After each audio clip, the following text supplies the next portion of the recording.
Good. Hey, what's going on? We're talking about stuff today. Lots of stuff. We're going to talk about, we're going to say, there might have something come out in the comic books. It says that Luke might be related to somebody else besides Darth Vader, maybe. Same thing with Ventress. We got, somebody has a theory on how Ventress might actually have a kid. And we've got, we're going to talk about Aphra. We got Blue Green starting us off or helping us out with that. We're going to go over a bunch of May 4th deals that we know are happening and are kind of not happening. And somebody wants to hold up a championship belt today, so we're going to let him do it. But that's embarrassing. All right.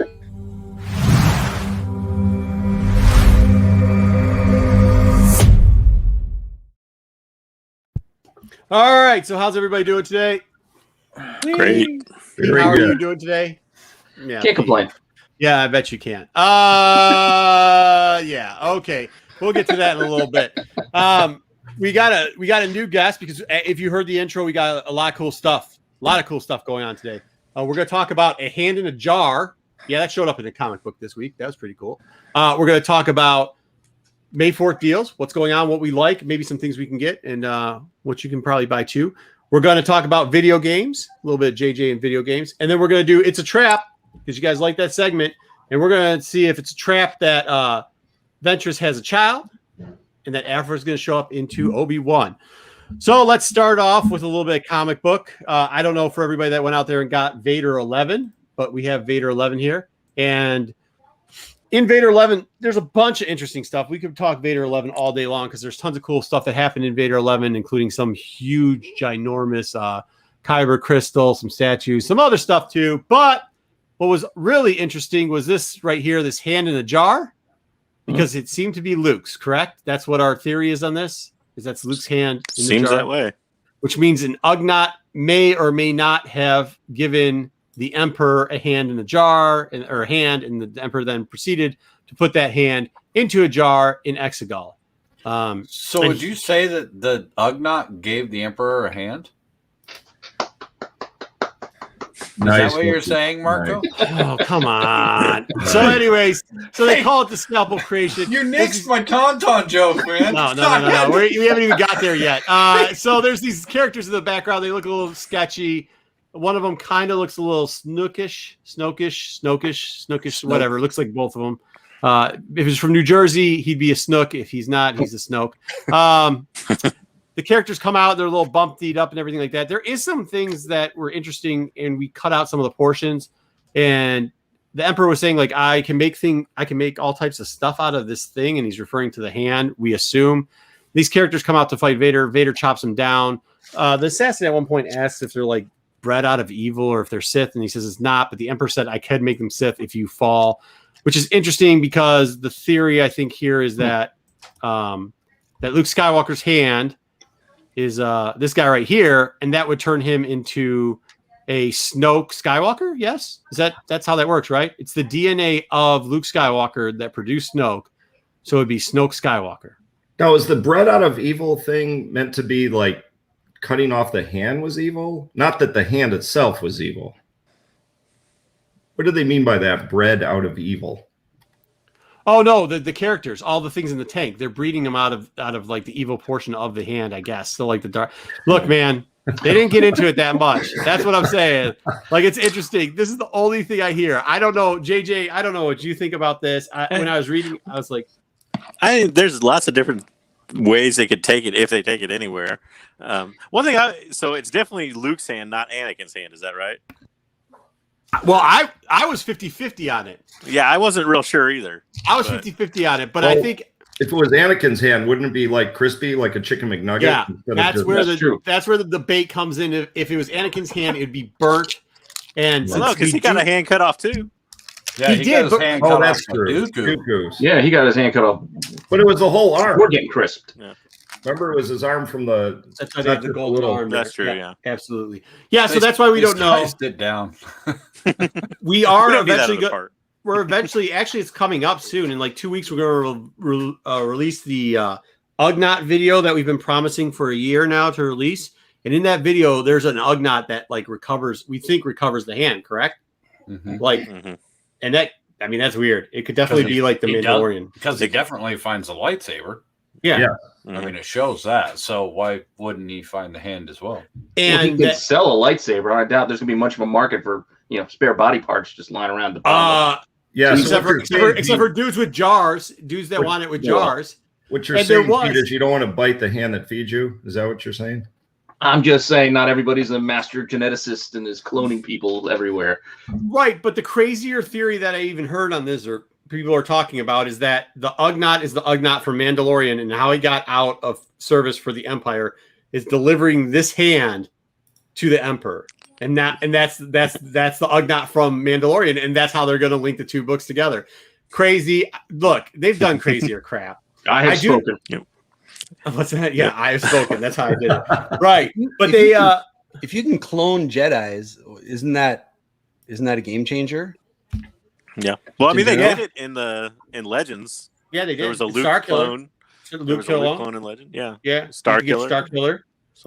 So I mean, maybe you could get a Star Killer back off of this. That's a good question.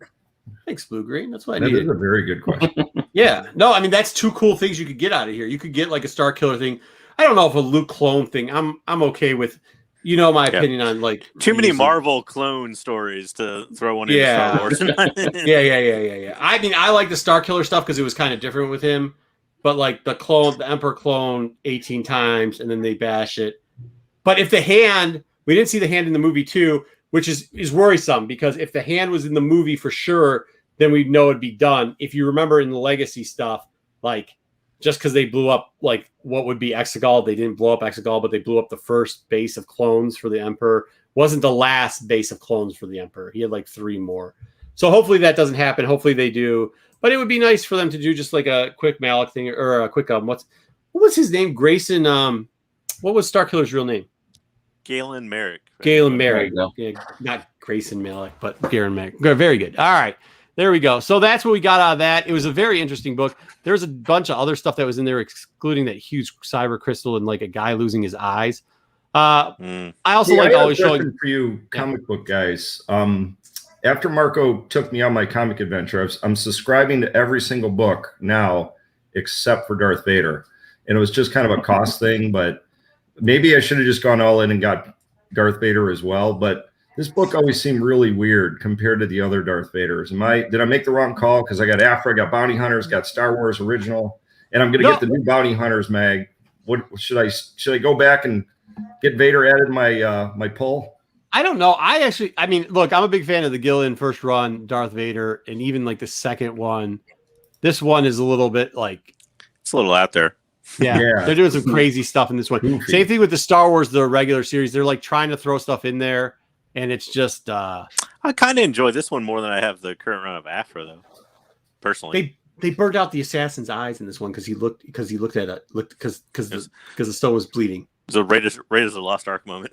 Yeah, I mean, there's a lot of stuff in there that's I don't know, cheesy. I guess I don't know.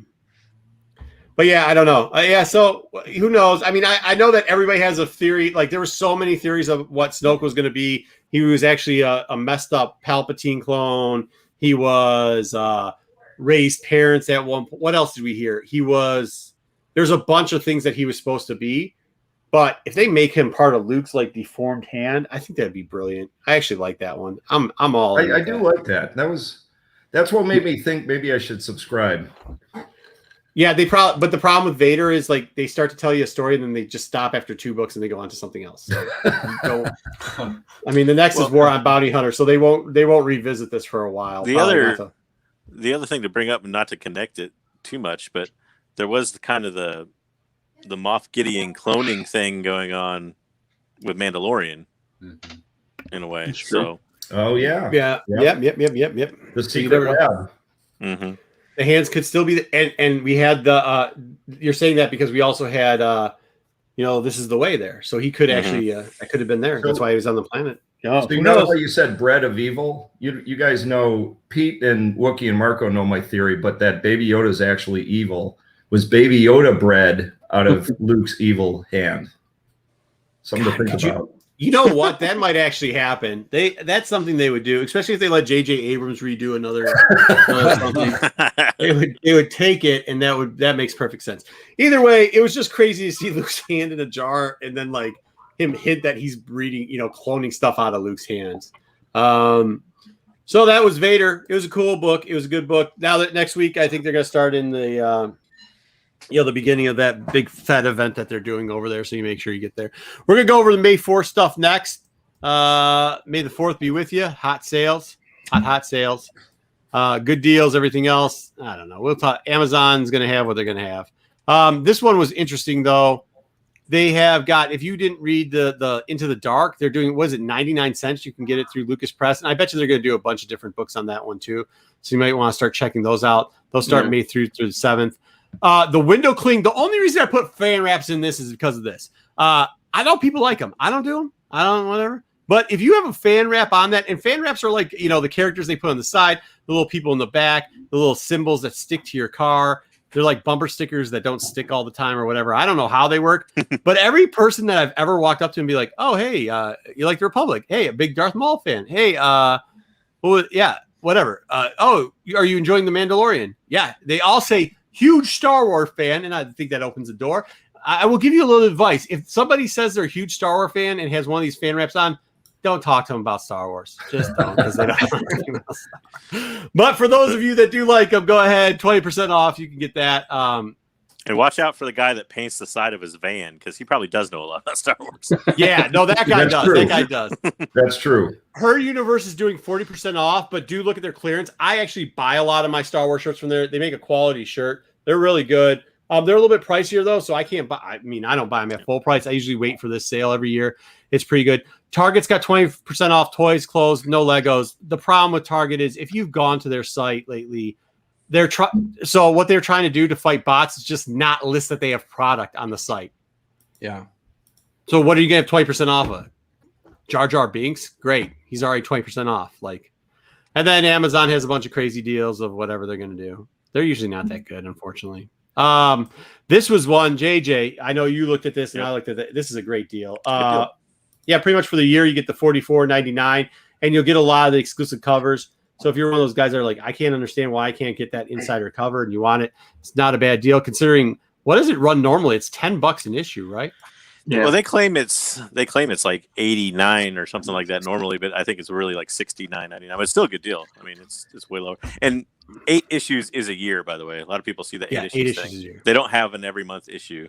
So and you get the exclusive. You get the exclusives, and some of the exclusives are like really cool. Nice covers. Well, you're getting the subscription cover, which is kind of like the B cover, but not the comic shop. Not the PX cover. PX cover. So if you need it, and that's a cool thing. They're actually usually a little bit cooler than the PX covers, and there's less of them because people don't actually have the subscription as much. And you can always go to your comic store and buy the PX cover if you want it, so you can save on that. It'll cost you $10 for the PX cover, typically at the store. But like I said, I mean the subscription covers are dope, man, and that's the only place you can get them. What else do we got? Oh, GameStop. So GameStop is terrible for games, but what they do have is they've got some good T-shirts for $10. I actually did a little bit more of a stop here. Yeah, they're special on their games are kind of just man. The 15 off the collectibles. I've already told a couple people like this. Look, they have the Ventress in stock earlier today. They actually have all the Black Series that they have, including some of their exclusives in stock, and they're all at 15% off. So it kind of takes care of it. Try to go in and talk to the person at the desk and be like, hey, dude, I just don't want to pay the shipping. Can you just have it shipped to the store and da-da-da-da-da? And you might not have to pay shipping on that. And you get the cheap prices and they still have in stock. Just a little hookup there. That's going on right now. So rush down there tomorrow. As a caveat. Jackson? Yeah. Jackson. Yep. Yeah, it comes in one of the ones where it opens up and has the cover from the Kevin Scott book. As a caveat to that, I don't think it works on pre-orders. No, it does not. Right? It does not because they do have some up for pre-order, but it won't work on that. So. You are right. It does not work on pre-orders, but a lot of times their pre-orders are sold out anyways, and they say just notify me when they come back in. So that doesn't matter. Shirts are cool. There also is this. We talked about this a long time ago when we were saying bad ideas for Star Wars exclusives. The Tauntaun sleeping bag. If you recall, the Tauntaun sleeping bag is only $50 now. It was $100, and you could look like this neckbeard right here if you want, snuggling up to Tom Tom. Do not say it, Solo Wookie. Do not say it. Is that a little lightsaber zipper? Yeah, dude. No, I think that's just his knife. I think it's just him holding it. Yeah, it's him holding Oh, it. he's holding Say the it, Solo. lightsaber. Don't say it, Solo. Just don't take it camping in very cold places. No. Oh, that's not what you were gonna say. No. Anyways, It's only lukewarm. Oh, there it is. There it is. There. All right. Nice. They also have the only $100 limited edition bundle. So I was clicked on this to see what this was all about. And just like Target, GameStop, yep, their website isn't the best either. If you know GameStop, you know they have problems all the time. And this is what you get. You've been getting that for 2 days. So that's fun. Good job, GameStop.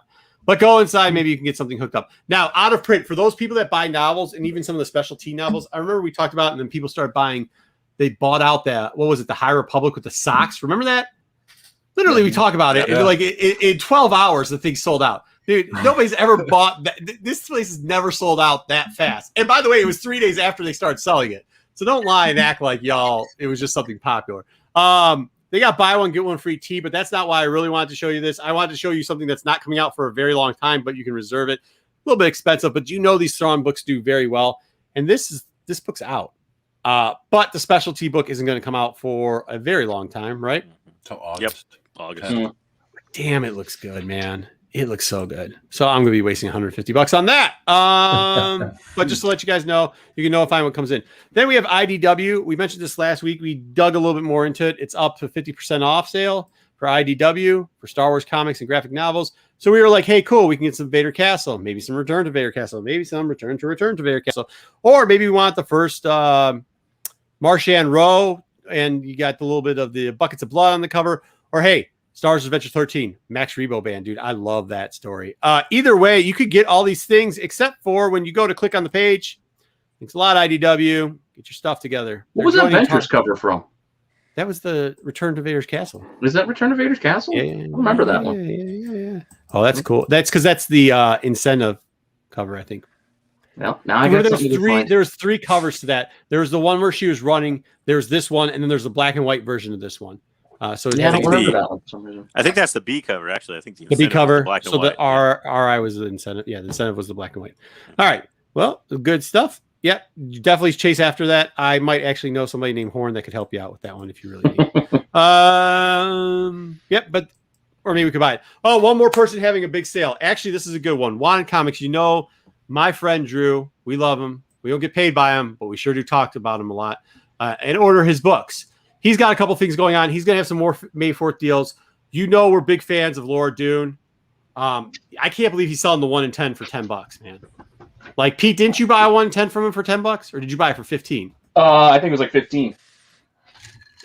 I still don't think those things have come down yet. I think they've gone up instead from the 15 to like the $20, $30 mark. That will be a for sale. I don't know how many of those he has. Also, too, for you people that are specking on the Black K or NASTA, as they like to call them, he's got the 1 in 25 there for $30. That book's got some heat on it too.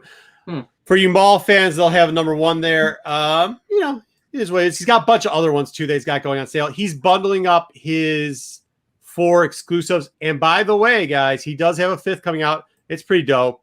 I like it. It's, you know, look, anytime you can put a Rancor on there, that'll end up the set right there. He's got a regular cover and a Virgin that I think will release 2 on May 4th. It's cool. The brown looks a lot better than this. I didn't do justice putting on this. I tried to find a good background for it because when you actually see the like PDF of this book, it looks really dope. Once again, you know, he's Who's the artist here? Oh, Will Simey. He actually did the whole set. So this is the last one out of the set. So I'm willing to bet that he's going to do like a whole book for it.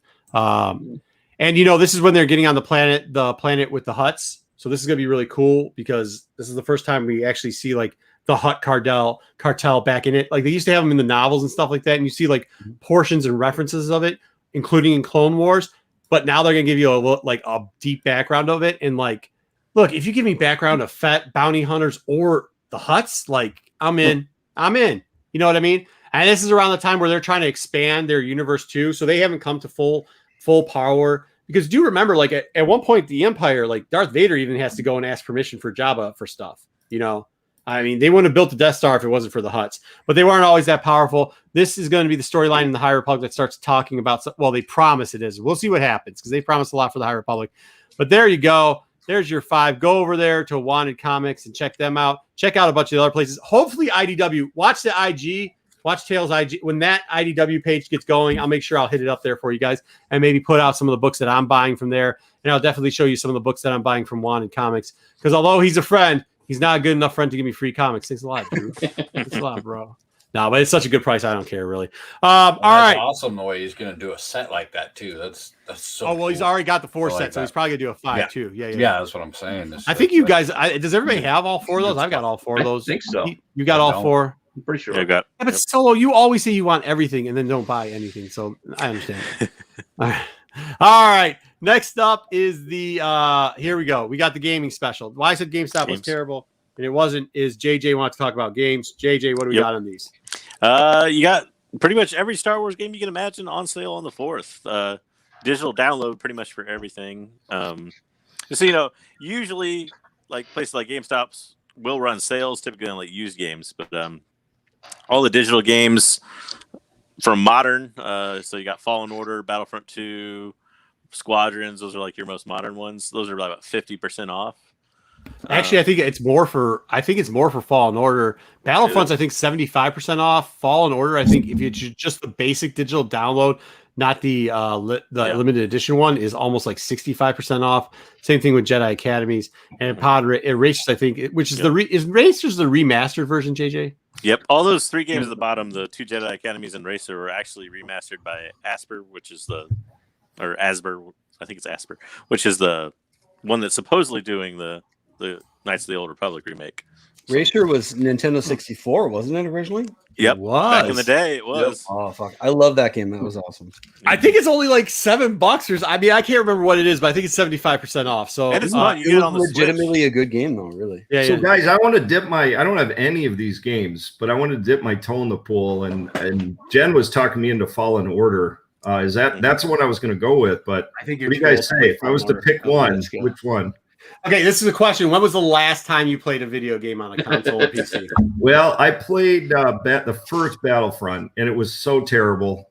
It was when they had the, what do they call them, DOMs, or you buy the original game for $100, and I got my little, the little fridge. The game was terrible. The first Battlefront, it was an Xbox One.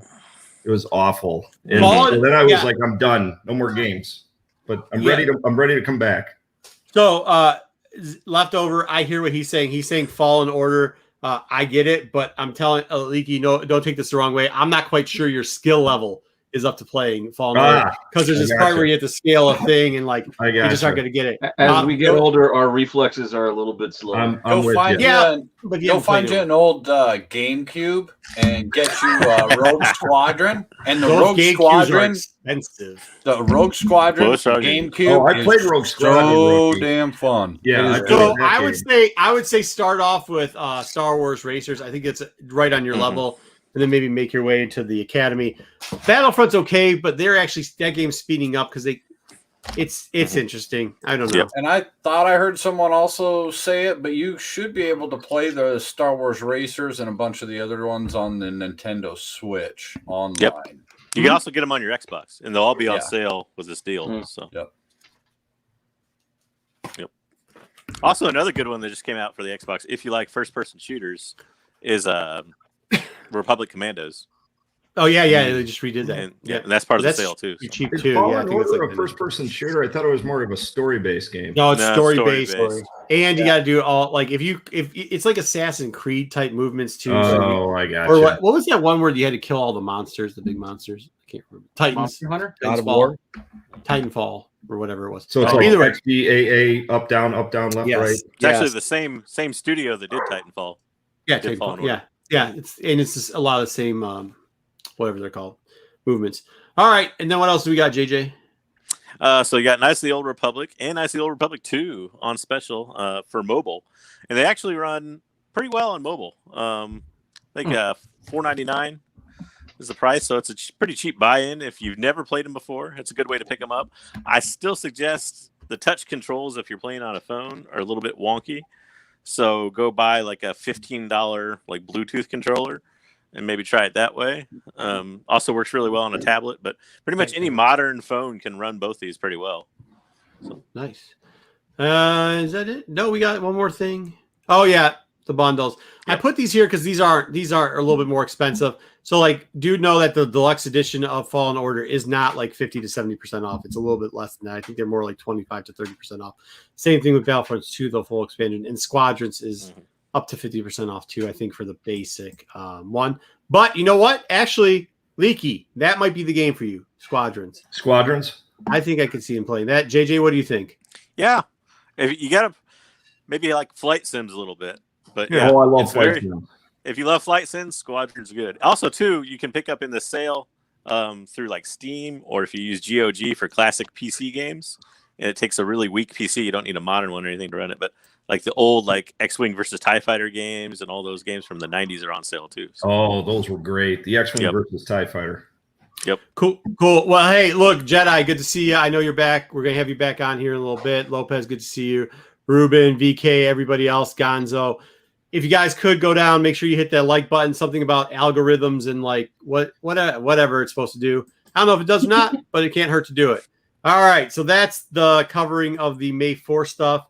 We'll hit you up with any more stuff. We do know we're going to do a review too of the Bad Batch next week, Thursday, of the hour and a half that comes out. There's 2 parts of Bad Batch that comes out. There's the hour and a half, and then Thursday night / Friday morning, they're going to have the extra 30 minutes after that of a brand new show. But the reason why we got our friend Blue Green Artifacts here is particularly for this little element here. This is a little. Oh wait, Pete, go ahead, go brag. What? You can brag. Which one do you want? No, you can brag. You can brag. Buddy. Do you want this one? So this is what I'm going to say. This is what I'm going to say about this. For all those people that were following us with the March Madness droid thing, it was going well. It looked like it was going to be a Jedi Johnson or a Marco win. That looked like what was going to happen. And then Pete said, hey, you know what? We should put up a poll. We got smoked on the poll. I mean, Pete ended up getting like 220 votes on the poll. Pete was in third place by like 20 votes. Came back to beat everybody by like 200. I mean, game over. Hey, you didn't like send out to any like Russian bots or anything. No, I think what he did was like, instead of going like, hey, check out the March Madness show and then vote on it, he just goes, what's your favorite droid? And everybody just goes R2D2. So like, Pete, you won. We're not going to call it technicality, but maybe. All right, we're gonna try to still get you something really nice. We're just working on it, and besides that belt, that's a real belt, right? Congratulations, Pete. that is a real belt.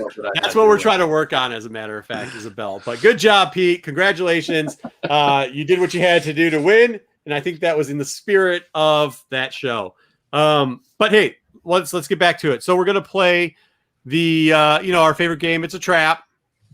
Now, for those people who haven't watched It's a Trap before, you got 2 options after we go over and explain what the theory is we're talking about, and maybe a little bit both sides of it, and everybody can throw in their opinion. You can either say it's a trap. That means that, that's not going to happen. Or you can say, never tell me the odds, which means like, hey, there's a pretty good possibility that this rumor could be true. We're going to start off with, oh boy, is Doctor Aphra, I like this. You guys like this? Is Dr. Aphra going to show up in Obi Wan? What do we got? Let's put Blue Green. For those people that don't know, Blue Green, if you're not following him on the, you can go hold that back up. If you're not following him on the Instagrams, he's doing a lot of good job buying and a lot of good job selling. Is that right? Some days. Yep. And Sarah. But it's definitely an interesting follow. He's definitely an interesting follow. So make sure you're checking him at Blue Green Artifacts. Is that what it is? I know it's right. Yep. Yeah, Blue Green Artifacts on Instagram. All right, Blue Green. Let's see what you got though. I got to add this back to stream somehow. There we go. So we're gonna give you the timeline. Look at the new timeline. We have a red line. Little quiz at the end of the show. We have a red line. That's a little bit before that episode 2. That's about 24. BBY for those that are following. Then we've got a blue line, which is right around, maybe like let's say about 6-ish, 7-ish, 8-ish above the Obi Wan Kenobi show. We got a blue line there, and then we've got a green line, and that is after the first Death Star blows up. The arrows.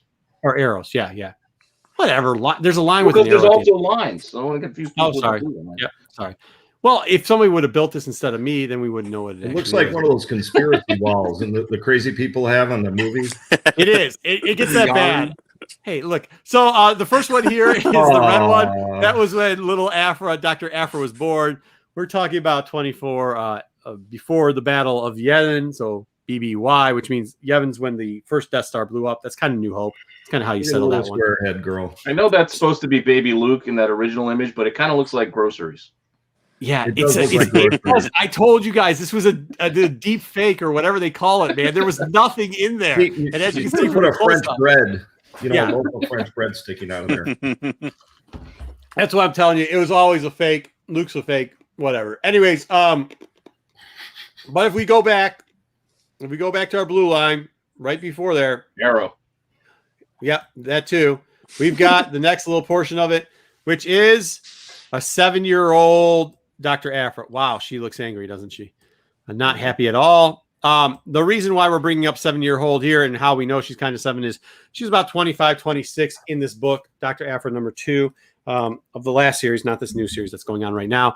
She runs into her dad 18 years before that. We do a little bit of math around the time, 24, 25 years, blah, blah, blah, blah, blah. We get 7 years old, plus some other stuff. We did some calculating. We used the phone, then our fingers, and then what is that thing called that they have? An abacus. Abacus. We added an abacus too. And the green one is 24. That's how we knew she is 24 when she meets Darth Vader and how we got to the 7 years old when she's a little kid on that planet. Okay. So the theory is that she's going to show up on Obi Wan. And why one of these big theories is here and something that Blue Green may have come up. Did you come up with this yourself or is this something you heard? I don't know. It's because of this casting. I last fall, I don't know. Everybody's got their own fan casting, but I had been watching some of her stuff and just threw it out there that she would make a great Aphra. So when it popped up that she was going to be in the Star Wars universe, it kind of clicked. So yeah, was it last week or the week before? After they did the original casting of the 8 people, they came out with the casting that Maya here is. What's her last name again? Maya Erskine. Yeah, there you go. She is going to be in the cast of Obi Wan. She's going to be in supposedly at least 3 episodes. Now, do know that that stuff right there is a rumor. That she's going to be in the cast is pretty much confirmed, but the rest of it, 3 episodes, is a little bit rumorish. We can't confirm that portion of it. I will say this: I heard a lot of people feedback, and I think maybe somebody in this room said, "Like, dude, she's a little bit old to be playing Aphra at that time." I'm not going to point any fingers, but somebody might have said that. All of us are above you. Oh, wait, what? Yeah, I know. So that nobody's gonna know who it is. But she does in what is the name of this again? Pack 19? 15. Dora the Explorer. Yeah, that's what I was going to say. That's Dora the Explorer there. Now, she's not anywhere close to somebody who is high school because I think she's born in like the mid 80s. She's like 35 or 30. Yeah, she's like 35. And she does have a little pooch pouch here. But with that being said, currently between 2019 and 2020, she plays a high school student. And Why she that? de-aged 7 years. What? What'd you say? I said what did she de-age like a bunch too? Well, I don't know how but they have her playing currently for 2 years in a decently popular TV show. How old is she? Does anybody know how old she is in that show? It's middle school. It's 13. Yeah. Oh, she's 13 in that show. She's 13 in that show, and this is where the interesting stuff gets played out. If Obi-Wan stays in the Obi-Wan journals, the first Obi-Wan journal where Luke's really really young, we're getting into like the 9, 10. She would be 10 years old. Now, if it goes into the second portion of Obi-Wan journal where he's trying to replace the parts and he's going and fighting the Tusken Raiders and everything else. Guess how old she'd be? Blue Green, tell him. You just said it. 13? 13, 14 years old. She'd be 13 or 14 years old if they go with Star Wars number 15. That's the second Obi-Wan journal thing. But that's how old she'd be. At first, I thought it was kind of crazy because I'm like, wow, she'd be 7 years old. But when you add it up and you start doing the math and you use the abacus and then you kind of do a couple other things. Oh, yeah. Then you get the gold arrow / line in here because then you can find out when she's in university, which that's what that is. Then you find out that she happens to be probably, depending on which part of the journal they do, she's either going to be 10 years old or she's going to be about 14 years old. Well, 9, 10 years old or 14 years old. So with that new knowledge that we have, the question is Aphra going to show up in Obi-Wan? Is it a trap or is it never tell me the odds?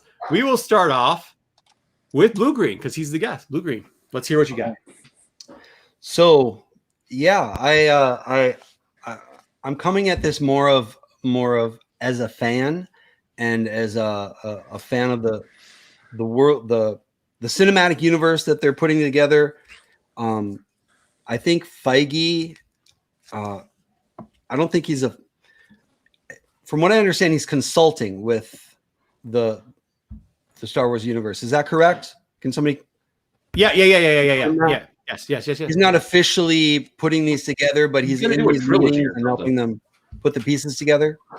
I think when he moves over to the movie version, he's going to help him with getting some of the other stuff together. But yeah, he helps out with a bit. He's not actually doing these portions, but overseeing. So the reason I think that's important is because if you look at the MCU, if you look at the Marvel Cinematic Universe, it does not line up with the comics. I mean, you've got Hank Pym from decades ago. You've got Scott Lang today. You've got heroes that have been moved around the timeline basically to fit what is coming up. They really play it by ear. I know that's not as big of a thing in Star Wars necessarily. It's been a little bit more by the book, mainly because up until recently it was George Lucas running everything. So he demanded, strict adherence to exactly what he was trying to do. And I know there's a lot of shows coming up in the near future and a lot of opportunities to see her. But I think maybe are we all in agreement that it's inevitable that she's going to be on screen? Oh, we this show here thinks that Black K is showing up in Obi-Wan. Okay. We are. I think everybody. Yes, raise your hand if you think Black K is showing up in Obi-Wan. Probability pretty high. I think when we went over that, I think that was one of ours. Good chance. Yeah, I think when we played this game on him, everybody was pretty close to okay. There's pretty good odds of that happening. Mm-hmm. Yes. So if she's coming, she's going to be lined up in one of these shows. There's going to be little modifications.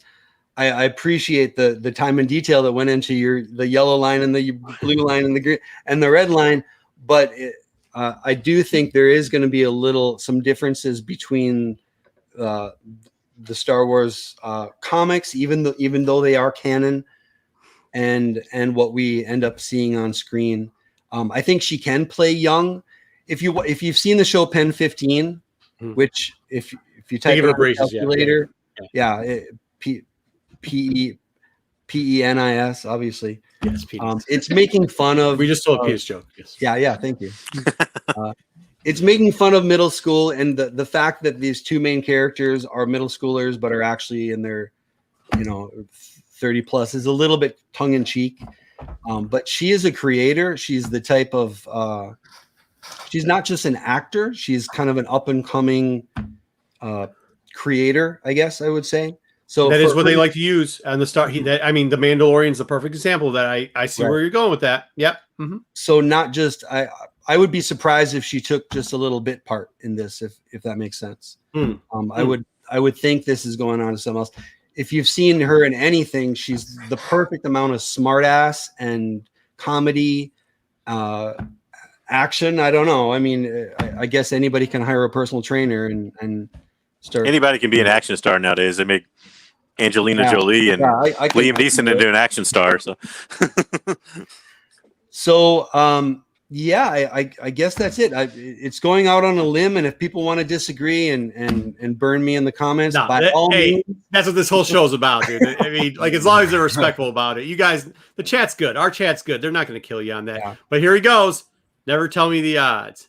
Now, would anybody else like to rebuttal that? Because I might have a couple of rebuttals on it. Sure, I got some. Yeah. You go solo. I think it's an elaborate ruse. No, I don't think that. I don't see them playing. You say what you want about Kathleen Kennedy. She. There's a reason that she's there. She backs up George. Always has. Always will. their timeline is so tight for Star Wars. They've done such a good job where you're right. They have messed up a lot of Marvel stuff with the Pym story and a lot of that, and they rewrote it. They were able to do that. If you tried to do that with Star Wars fans, half of them would have apoplexy and heart attacks, and it would, I mean, the glue would come off at the seams. People would lose their mind, and Kathleen Kennedy would get hate mail forever. And she's already gonna get hate mail. But the story group, the difference between Marvel and Star Wars is there's a story group, and the story group are the keepers of the timeline. I think that's the only difference. And Kathleen's gonna really ride that timeline. So I think we're right in that age where this girl could not play. It's just too young. They never would pass. However, I could see Feige and these guys pulling a fast one, announcing this, and if she is playing Aphra, you get the last 5 minutes of Obi Wan, and it's a flash pan to a forward story, and they're dropping it here to build on what's coming next, like Andor or something of that. So even though they announced it and they said, hey, we've got this perfect character, and they build you up and they just drop the name, and all of our minds go, oh, it's going to be. And then we do some diving like Marco did, and it's like, it can't be. There's no way. And then they give us the last 5 minutes where it's actually a flash forward vision of what's to come. And I could see that. As a response to that, on her IMDb, she's confirmed. Mm-hmm. I say in severe quote, for 3 episodes, for episode 2 through 6. Okay, there you go. Yeah. 2 through 6. This is what I'll say. I'm not going to tell you what I think it is yet, because I'm really torn on this. There's a lot of good things. The story group, I'll say they do stick to a strict timeline, but with the whole arrows, this is how good it could be. Okay, this is how good it could be. They could, after 7, there's a time gap where she travels with her dad for a little bit. They've never told that time gap before then in university. When she gets into university, she does a little bit of difference. She does a little different things. Like she breaks off and starts going on all these adventures by herself. Now, so that would be about 16 years old. What we're still saying is if they go with the second part of the journal, it really depends on what part of the journal they go with. If Black K, remember, she knows who he is because she sells him out in the fighting pits and all that stuff over on. Where could she meet him? Well, think about this. In the journals, after he doesn't end up killing Obi-Wan Kenobi, he takes off because he doesn't want Jabba to kill him.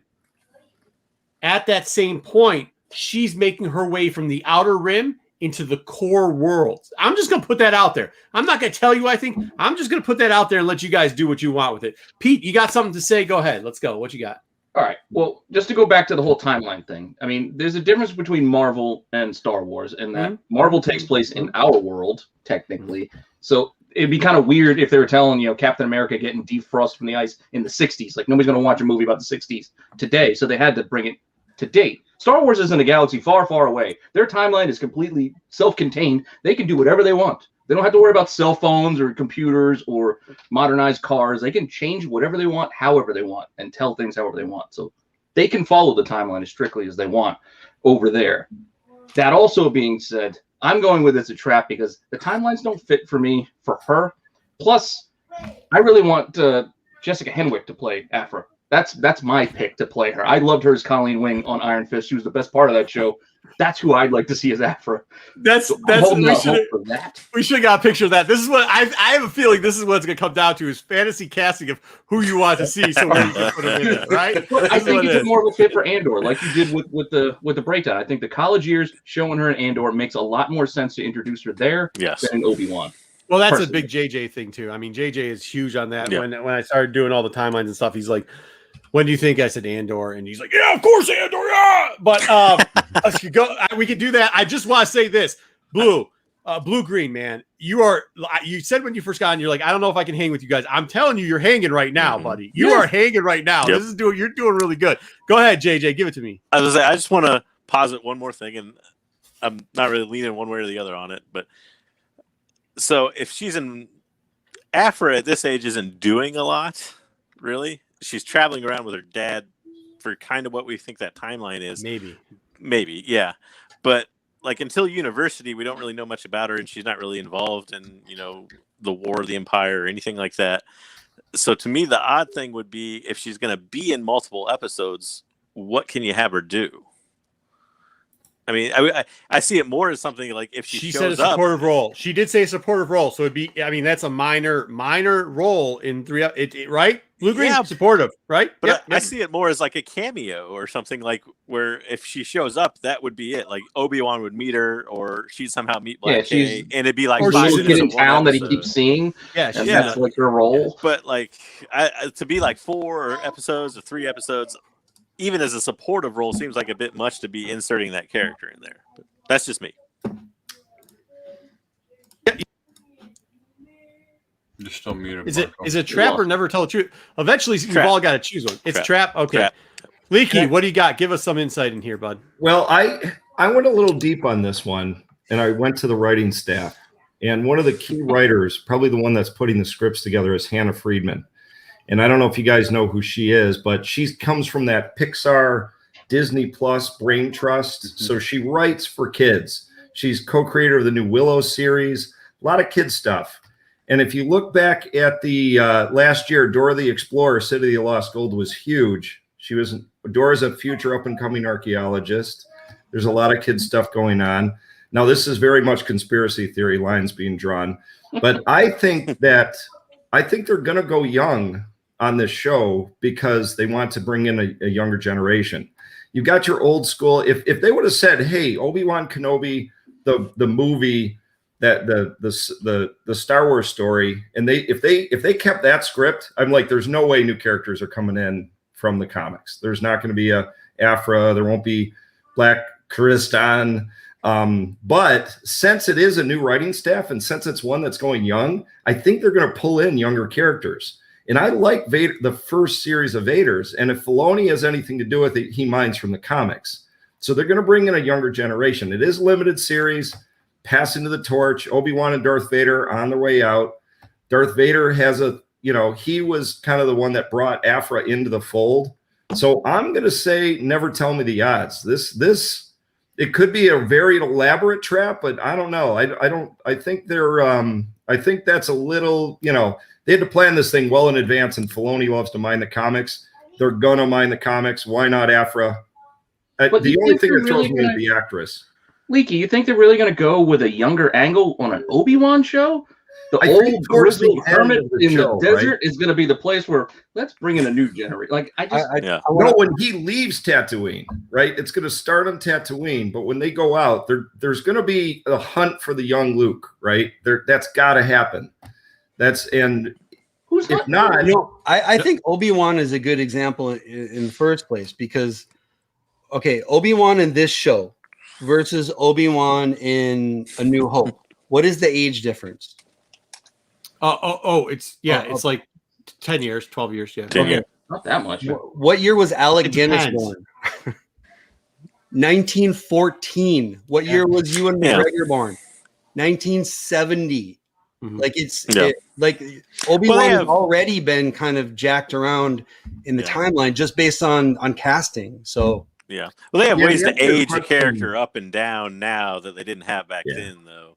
I mean, but to finish your point, Pete, this is what was throwing me. Like, what is the storyline going to be? Is it going to be there's two ways they could go. It's either going to be Tatooine centric and it's going to be flashbacks and some of that, or they're going to have an off-world story that kind of propels the universe forward.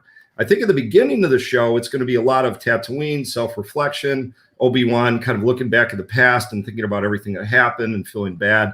But then something's going to draw him off-world, and then he's going to get into new adventures. And I think those new adventures are going to lead into new things. I don't know. And I don't think he's leaving. I would be very.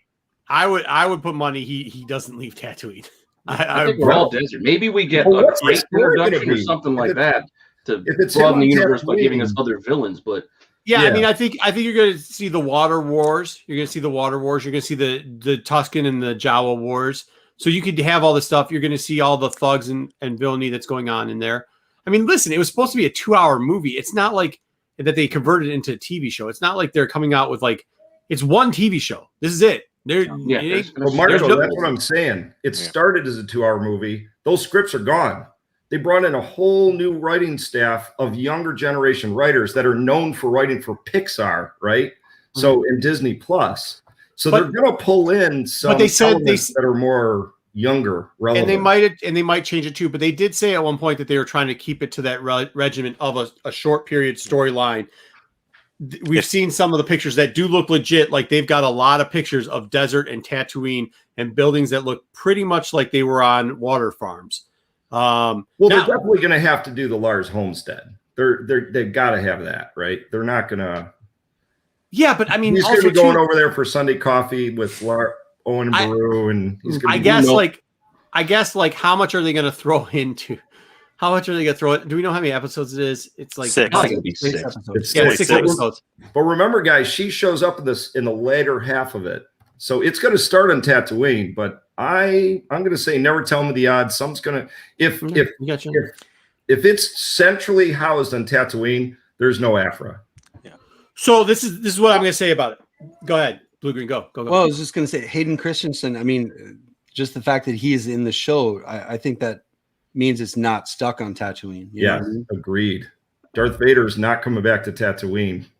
Nobody said Darth Vader's going to be in it. They said Hayden Christensen. That's flashbacks. That's another show.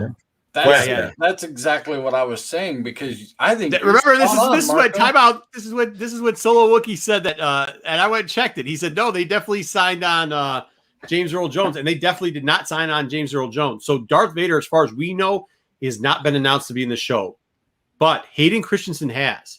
And Solo Wookiee, what does that mean? I mean, you're going to see Annie. Yeah, flashbacks. Flashbacks.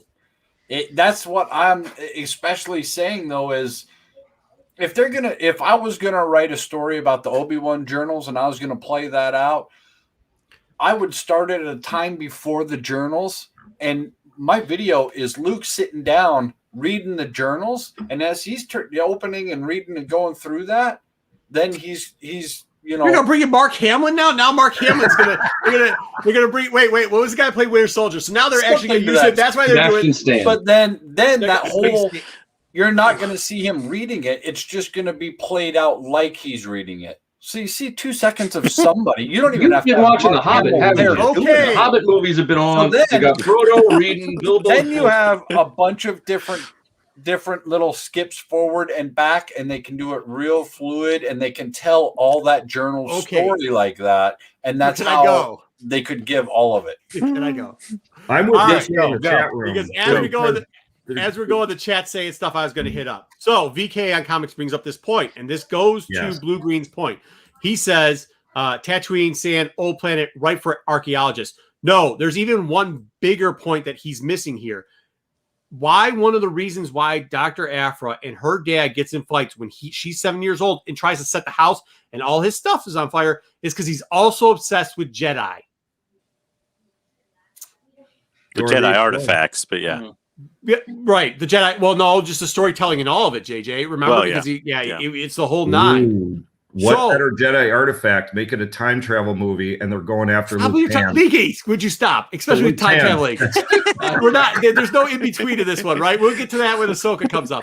All right. So here's the deal. When we were trying to figure out, is it going to happen in 9 BBY? Is it going to happen in or is it going to happen in 10, or is it going to happen in 8? She's 7 years old. She'd be 10, or she's 14, 12, 14 in that era. If that's the case, and she's going around with her dad, that would actually end in the 12 to 14 era, because in that first journal, do remember, Obi-Wan had used a little bit of the Force, and there probably some rumor going around that there might be somebody with Force-sensitive powers there, and an archaeologist would probably hear that and try to go to Tatooine. Also, the homestead from one of the greatest Jedis of all time, Anakin Skywalker, was on there. So, you have those links and reasons why her dad would be there. With that being said, and Anakin buried some lightsaber. Or no, that didn't happen. That was later. With that being said, I still think it's a trap. The only reason is because it's only 6 episodes. If they were going into 2 seasons, I could see it happening in the second season. I do think that they're going to do a lead-in, but just like they do with a lot of their other characters, when they lead it in, you get a little bit of it. You don't get the full backstory.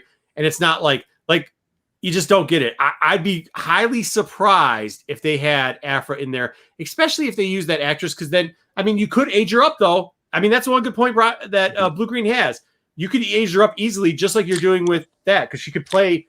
You could age. I mean, you're not gonna give her braces or whatever, but like you could age her up. I don't know. I still think it's a little bit off there, but it's not out of the realm. It really is not out of the realm of possibilities. I think it's a little bit on. I think one thing that these Star Wars shows are going to have that's going to be identical with the Marvel shows is each one of these series is going to introduce some characters. Yes. Characters that we know, Agreed. that have the potential. Maybe not every show will launch kind of a spin-off, but a good number will. So who is that character in the Obi Wan series? In Blue Green, that's what I mean. That's what I'm thinking is like if it's Black K, because if you get Black Clay, you get the link to Aphra. Like it's a very easy link. Right. It's a very step stool type link that you can go there.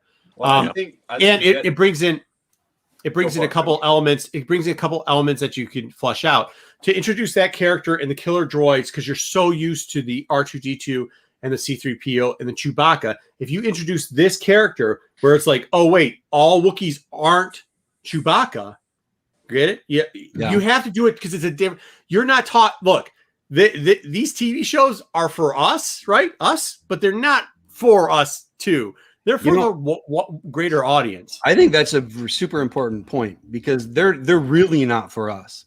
Mm-hmm. Like the number of how many Star Wars fans even know who Doctor Aphra is. Right. I mean, unless you're into the comics, you have no idea. She's not in any. Has she made a novel? Yes, there was an audio novel of her. Yes, done. Okay, it was an audio though. They never converted it to the. But out of the that's where some of the calculations Star Wars fans out there. What percentage even have an awareness? Kathleen Kennedy, who had to explain to Kathleen Kennedy who Dr. Aphra was a couple of years ago. Yeah. Like it's not. It's what happened was, but it's not like Obi Wan canon. Yeah, she was at Celebration. She saw two women at Celebration dressed up in a character, and she's like, "Who are those two?" Like, because they were dressed up as the same thing, and they said that's Dr. Aphra. Because there's two people in all the tens and hundreds of thousands of people that show up to Celebration, two that dress up as Dr. Aphra. There's two. That's it. Yeah. I mean, that's very low for cosplay. It was surprising. I mean, one more quick thing, because I know we got to move on to our next thing. Yeah, we're way past the other thing about this is that with Obi-Wan, like we might get a little off-world, but I think the logic to me makes more sense. We might get more flashback off-world stuff. Like maybe we see, Bo-Katan's sister and that little romance that he had there with what's her name? I don't know. Things like that make more sense because it's easier to show a younger Ewan McGregor because he still looks good for his age. You can de-age him and show him in a flashback, and then age him up for sitting in the Don't do that. Please don't do the Luke thing that you did in The Mandalorian. Please don't. I'm just saying that's the kind of digital mustache to him or something. No, you don't have to de-age. What I mean is you can just have him just be himself. Like let him grow the beard. He generally looks the same as he did. Yeah, he really does. I think it's my final point on this. What Blue Green said is they're going to have some part of the story that propels Star Wars forward. And they're going to have new story. Agreed. I think we all agree. Close Luke on Tatooine, that doesn't really move stuff forward. But you can move stuff forward by opening up doors to things you're going to tell in the past. Yes. Because they don't tell this story sequentially. And you tell these stories in chunks at different time frames. So you can open the door to something old to tell something new. And you do have to soft roll some of these characters in. Like, I mean, you not just the character, but the concept of the character, which is the bigger point of it all. Like, do remember there's a big backlash when, once again, taking off the Mandalorian helmet. But we are way over time. Blue Green, man, awesome. But we are way over time on this. So we're going to get off on this. We can revisit some other time because that show's not coming out for a bit. Let's hit up a show that is coming out soon and a little talking point. And this is JJ. And JJ got a lot of people talking about this. Is Omega related to Ventress? And listen, we all know that this is a book. The characters that we really like is Ventress. She's got a novel out there that we truly enjoy. In Dark Disciples, and in Dark Disciples, give you the timeline. Sorry, I know you guys are all loving the timeline. So here's the timeline. I did the red XIs here because Ventress dies around the beginning part of 19 BBY. So right before episode 3, because she's hunting for Dooku. And as we all know, Dooku dies in episode 3 towards the end of 19 BBY, and he killed her. Spoiler alert, by the way. Oops. Anyways, but yeah, so that's where Ventress is. She's on the red arrow map there, just so everybody knows where she's at. But even though she's dead, during that time period right before she died, her and a Jedi by the name of Voss had a illicit affair, right? I think we can call it that. If you've read or listened to the book, there definitely was some inferences that there might have been some tomfoolery and hiding things going on in places and stuff like that.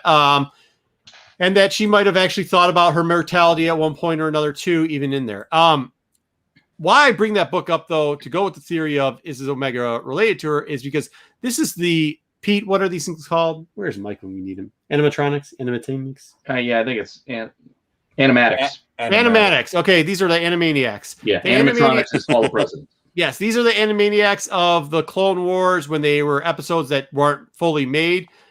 This is the Dark Disciple episode because there actually was a Dark Disciple episode where they talk about Voss and the relationship between him and her. If you will recognize what's in her hand, you might have seen it recently because Omega in the previews has a very similar bow.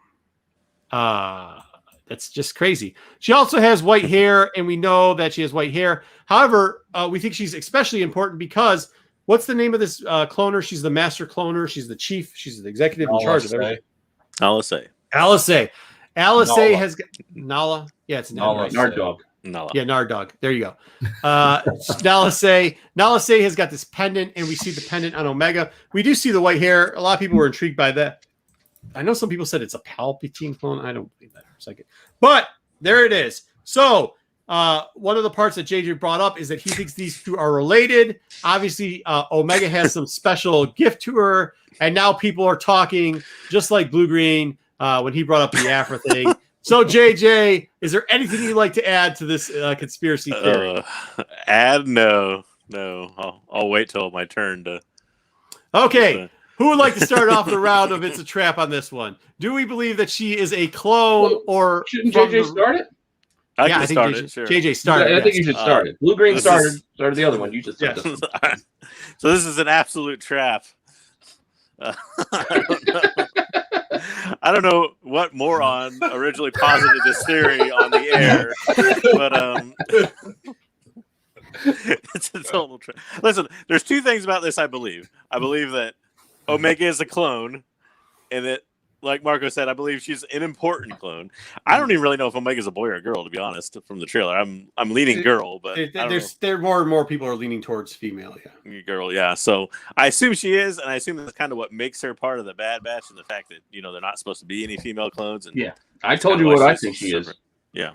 So, and the only other thing that may be true in this is maybe that she may be force sensitive. But I don't think she's a Ventress clone, really, and I don't think there's a secret love child of Lost of Ventress. It would be cool to see Ventress come back in some way, and the Night Sister bow thing is interesting. But other than that, I don't really think it goes anywhere. So, all right. So he gave It's a Trap. Pete, would you like to go, maybe? I don't know. Yeah, sure. I could go on this one. Yeah, I'm not sure it's going to be a Ventress offspring either. I told you what I think it is. I think she is an X-23. She's a female Jango Fett clone where they gender swap, the Boba thing, just because they wanted to. Maybe they just did it for fun. They did it just for, just to see if they could. And that's why she's special to the cloners. I actually like that theory because, as you guys know, it's a very touchy situation on how to talk about Boba Fett's daughter in Legends, because it was how can we put that, it was maybe out of wedlock. It maybe wasn't actually Boba Fett's because there was somebody else who forced himself upon what became Boba Fett's wife, and that's either way. So the Watchmen situation with the thank you, Watchmen. Yeah, very good. A Watchmen situation, very good. Watchmen situation. That's how we can explain that. Thank you. But good. Okay, so what do you think it's a trap to? Pete said it's a trap. We have got two It's a Trap, including the person who came up with the theory at this point. So this one's going good. a lot of better than the last one. Solo Wookie, what do you got? No, it's a trap, man. I just don't see it. I think it's just happenstance that they're trying to bring back the Night Sisters bow, which I think is awesome. I welcome it. I really like to see it come back. I do like the headdress. I do think she has something important to do with the clones, but I don't think it's anywhere in the Asajj realm. Okay. Sleeky, what do you got? Anything good? Oh, nothing good. Just I don't even think C-3PO could calculate these odds. This is way a trap. All right. So this is sorry, Blue Green's having a little bit of trouble, but it's all right. Maybe we'll catch him back later if he can get it figured out. I actually believe it or not, the more I looked into it, never told me the odds. I'm like at 51% on this. And be the contrarian, why don't you? No, and this is why. And it really came down to that whole bow image. Do you think it's by pure accident that they literally have almost identical bows? They like the bow. They said, let's use this bow. We like this idea. Hold on. I'm not done yet. Number two is this. Dave's also in charge of both of these projects. And you do know that he loves Voss and he wants to reintroduce Voss. And we know, just like we were talking earlier with Blue Green, that we need these little characters to come in and introduce other theories to people so we can bring in the greater stories, like Dark Disciples, which maybe it's because I really do love Dark Disciples, have been talking about for years, love it to death, want the Dark Disciples to come, and her being related to Ventress. Now, by the way, we didn't say Ventress's child. We said a clone that's related to Ventress, which means she could be another Night Sister somehow. It doesn't matter. It just brings the theory of Night Sisters back. And when you do that, means that you could open up the gate to introduce the Night Sisters to a broader audience, which means at that point you can do Dark Disciples. So just like you and Blue Green had your fan casting Pete, and that's why we're going to have Aphra coming in, this is me going like, if she is a Night Sister somehow related to a Night Sister, a clone of a Night Sister, okay, which would be technically Ventress blood. It would technically be, I mean, it could be a cousin. It would be technically it's a bloodline. That were to play out, I would give that to you. Yeah. Hey, never tell me the odds. It would be great. And then all of a sudden we get Dark Disciples and we get the Voss storyline. There's some linkage there, and I can hear it. Too bad JJ jumped ship on his own freaking theory because it actually makes some sense. Well, Marco, I think that's a good point. Is they, if you think about the whole with this, all of the cloning that they're talking about in the future, right? And then there's going to be some mixture in there. And if it's a female clone, then the Camino aliens were doing some more stuff there, and we know she's on Camino, or that's where she lived, and they just said she was a child. So this is little so I'm just thinking there's a lot to what you're saying, and I think Pete, you said it. We think she's a clone. We think she's a clone of somebody important. We don't know who, so why not? I will put one more little bug in your ear. What's our lady cloner's name again? Naza, whatever. No, had zero respect for clones. None. She liked to. Her first action was always, well, we need to cut them open to figure out how they work. Yep.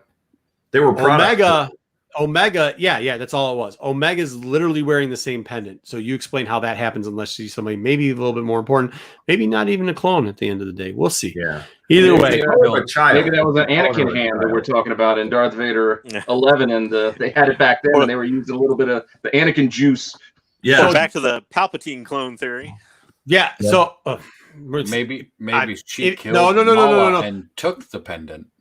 Yeah, no. Well, we'll do that later, maybe if we can. I mean, there's 36 episodes. There's a lot of stuff we're going to be able to do on that. Dante's asking if they do a live action. Is Ventress a good guy? So she's kind of in the gray area. Yeah. You consider in Dark Disciples. If he's asking about Dark Disciples, then yeah, she'd be in the gray area. She wants to kill Dooku. She doesn't like the Sith anymore. She's kind of been a bounty hunter, or not kind of. She is a bounty hunter. And falls into that realm of like does what's best for her. I would define it as a Venom type character. Start off as a villain, and then become more of an anti-hero. Yeah, Punisher. Yeah, well, not even a Punisher. No, not a Punisher. Definitely a Venom. Yes, eats people. Dark Disciples is amazing. Probably in one of my top 2 favorite stories of all of Star Wars. And one other thing for the Omega thing is, if you're going to go on the run, not a bad idea to hide with the Night Sister because they're not exactly fans of the Empire at that point. That's a good point. Yes, a la Aphra, but like a little bit more sinister and an assassin. Kind of like, hey, remember that movie Assassin with the little girl that started shooting people? Mm-hmm. Yeah. Or The Professional. Was it called The Professional? Oh, yeah. Like that. Like the little girl. There was a show on Amazon called Hannah. It was a very similar situation where they don't take her originally as a clone, but they start injecting her with different people's juice to give her enhanced abilities. So okay, let's not say inject her with other people's juice ever again. Okay, thank you. Moving on. Yeah, I like your professional your connection because you link in Natalie Portman there. Natalie Portman, yeah, absolutely. Who was in Star Wars? So there you go. Excellent. Yeah, 7 degrees. Yeah, 2 actually, I think. 2 degrees. Yeah. All right. Yes, The Professional was a great movie. Once again, we appreciate everybody in chat. Make sure you give us a thumbs up. You gotta hit the bell for when we come on. We're definitely gonna do 2 shows again next week. We're gonna do a Thursday and Sunday show because it's the 4th, obviously. The weekend, and there's 2. We still got one more thing to finish. I know. I'm just doing this before that. So make sure you go down there. You like, you subscribe, you hit the bell. The week after that, we're gonna have a Thursday and Sunday. And then we're just gonna go over to Sunday shows. Our last thing to finish. I just couldn't do it, man. We got to wrap it up. That's why I said we got to do it now. Otherwise, it'll linger. I couldn't cut any more Gundy, but here we go. So this is what everybody wanted. Here it is, the Mace Windu Gendy scene. Little E-Honda action for I love when he leans over and he literally uses the Force and takes apart like 10 droids, 100%, takes them down to nuts and bolts, and Force swipes them through an entire, like every nut and bolt through like 110 droids and just levels them. Mace Windu, ultimate BA. Gendy shows it. You see it nowhere else. The question There's I have, no way that Anakin just lightsaber him out the window. Okay. Well, just really one question. One question I have is, why does he have a piano? Why is he wearing a piano cape? I don't get it. Piano cape. Yeah, if you look at the cape, it looks like it's piano bars from the back. Why is he wearing a piano cape? Piano tie. Yeah. I don't get it. Yeah, I don't get it. Why is he wearing piano on the back? He's like Megatu from Zoolander. He invented the piano kit, and he wants everybody to know about it. I do actually like the Mace Windu. General shoulder stripes. Yeah, that's a stormtrooper or clone trooper reference. I do think that he is very underrated in that series because everybody talks about a lot of the other characters, but they did probably the best with Mace Windu on that. Gonzo's right. He was good in that series. Gonzo in the chat is right. It's the best part. The best part of that series is Mace. Well, one of the best parts. Definitely one of the best parts. The way they describe him on the what do they call it? The steel pounder, the steel dropper. What Steel Panther. Yeah, that's it. No, it's not. But it's something like that.